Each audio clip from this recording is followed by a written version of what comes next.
સમન્વય પરિવાર ગુજરાત દ્વારા તારીખ 19 સપ્ટેમ્બર 2024ને ગુરુવારના રોજ ખૂબ જ સુંદર કાર્યક્રમનું આયોજન કરવામાં આવ્યું હતું, જેમાં સમગ્ર ગુજરાતના 22 જિલ્લાના વાલ્મીકી સંતોનું સંમેલન અને સન્માન કરવામાં આવ્યું.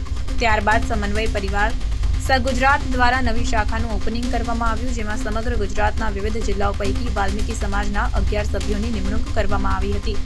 સમગ્ર વાલ્મીકી સમાજના કહેતા ખૂબ જ આનંદ થયો, જેમાં ધર્મેશ કુમાર સુરેશભાઈ સોલંકી વડોદરાને પણ સહયોજકની પદવીની જવાબદારી આપી અને સર્ટિફિકેટ તથા શાલ ગુજરાતના આદરણીય તેમજ માનનીય લોકલાડીલા મુખ્યમંત્રી ભૂપેન્દ્રભાઈ પટેલ દ્વારા આપીને સન્માનિત કરવામાં આવી. તે બદલ તેઓ દ્વારા ખૂબ ખૂબ આભાર વ્યક્ત કરાયો.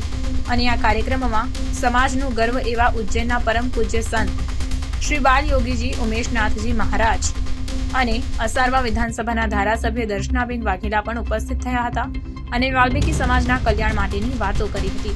આ કાર્યક્રમમાં વડોદરાના પણ સન્માનનીય દરેક સંપ્રદાયના સંતો આમંત્રણને માન આપી ઉપસ્થિત રહ્યા હતા અને દરેક સંતોએ આહવાન પણ કર્યું હતું. વાલ્મીકી સમાજના કલ્યાણ માટે હંમેશા તત્પર રહીશું અને યુવા વર્ગને સાથ સહકાર અને આશીર્વાદ આપતા રહીશું તેમ જણાવવામાં આવ્યું હતું.